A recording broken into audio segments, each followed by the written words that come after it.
It's not looking good, everybody. It's not looking good. Sorry. I'm Erica, and I'm distraught. I just left the bike repair shop. I had to ride my scooter to get here. My bike, my favorite bike, my newly renovated classic, the beautiful bike is broken. There's a chance it could be repaired, but there's also a chance my bicycle has seen her last ride. It's not looking good, guys. I apologize. I'm not very good today at showing contentment. Contentment is learning to be okay with what you have. But how can I be okay with my bike I may not have anymore? The memories. Oh, I did the wrong hand. I'll sure miss that old girl. I don't think I'll ever be happy again. Unless they're able to repair my bike. Or unless I can save up enough money to buy a new bike. But until then, I guess I'm gonna have to be sad. Because my bike is broken. Because it's broken. In today's story, we'll hear about some people who were stuck somewhere between where they used to be and where they wanted to go. If only they could have been okay with what they had in the present. Hey, I have a scooter. I can ride it to the store to go look at new bikes. Bye, guys. The store is the other way. The Bible. It's 66 books of history, stories, letters, and poetry that fit together to form God's one big story.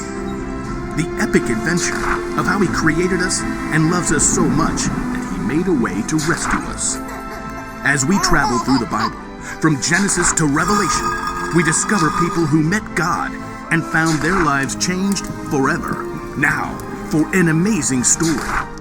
Inspired by the book of Exodus, chapters 16 and 17. The Israelites had lived as slaves in Egypt for hundreds of years, but God worked miraculous signs and parted the waters of the Red Sea to lead them to freedom. Sing to the Lord, He is greatly honored. He has brought Pharaoh's horses and chariot drivers into the Red Sea.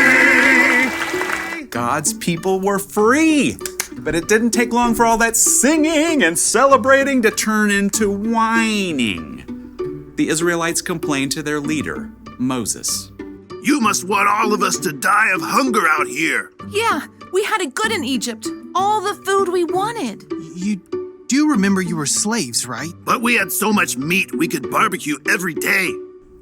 The people continued to grumble, so Moses took their complaints to the Lord. The people don't trust you to give them food. I will rain down bread from heaven for you. The people must go out each day. Have them gather enough bread for that day. Moses and Aaron called the people of Israel together to share God's words. Come to the Lord. He has heard you speak against him. As Aaron spoke, the glory of the Lord appeared as a cloud in the desert. Once again, God spoke to Moses. Tell the people, when the sun goes down, you will eat meat. In the morning you will be filled with bread. Then you will know that I am the Lord your God. Moses and Aaron told the people everything that God had said. In the evening, you will know that the Lord brought you out of Egypt, and in the morning you will see the glory of the Lord. He will give you meat to eat in the evening. He'll give you all the bread you want in the morning. Ha! Seeing is believing. Then you should probably look over there. Whoa. A large flock of quail, more birds than anyone had ever seen, settled upon the camp like a twittering, fluttering ocean. Quail barbecue for dinner! That evening, everybody in the camp ate their fill, and in the morning, heavy dew settled on the ground, and as it dried, it left something behind. What's this? Looks like snow. Like what? The stuff that falls on mountaintops. Flaky, white, tastes like honey. This is manna. It's the bread the Lord has given you to eat. Gather only as much as you need for the day. What about tomorrow? Don't keep any of it until morning. God will give us what we need then. The Israelites gathered up the manna, sharing until each family had enough. Manna cakes, manna pudding, manna tostadas. Manna and quail pizza. Some people disobeyed God and tried to keep leftovers until the next day.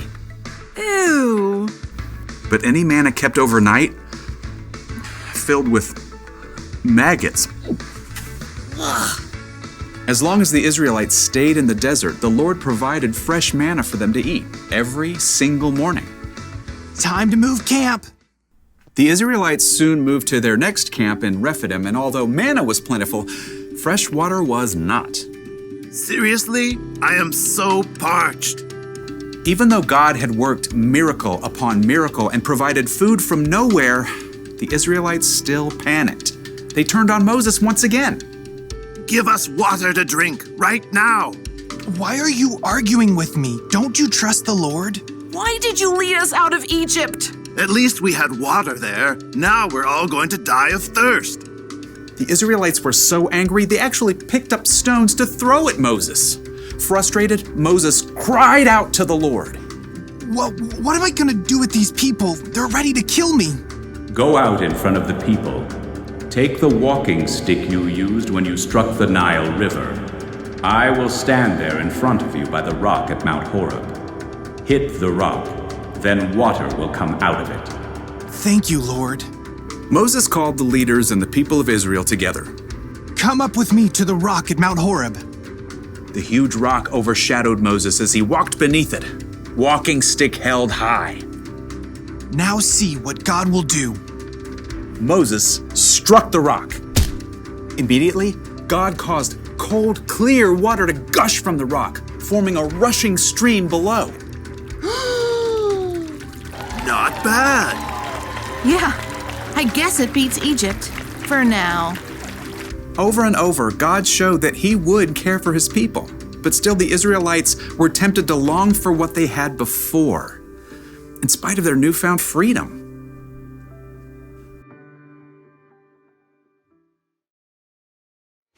The Israelites were slaves in Egypt, but then God rescued them and brought them into freedom. You'd think they would be overjoyed, but instead, they whined and complained about what they didn't have. Now, it's easy for us to look back at the Israelites and think, how could they act that way? Didn't they realize what God had done for them? But the truth is, we can sometimes whine and complain when we don't immediately get what we want. Sometimes we look backwards, like when we start a new school year. My teacher last year didn't give us much homework. Sometimes we look to the future, like when we're waiting for something exciting. I want Christmas to be here right now! We spend all this time looking backward and forward that we completely forget to look at what we have right now. For instance, right now, I may not have a bicycle, but I do have a scooter. What about you? Think about it. Don't think about what you don't have. Think of what you do have. It could be a favorite toy or a favorite thing to wear. Could be friends. Could be a place to sleep at night. Could be family. What do you have right now? I can tell you one thing you have, no matter who you are. You have a God who loves you so much that He sent His Son Jesus to die for you. And that will always be true. Here's the one thing to remember today. Don't miss out on what you have right now. Right now, I have a good attitude. I've got strength and energy. And I've got a scooter to ride around on. I'm so content. I'll see ya. Vroom.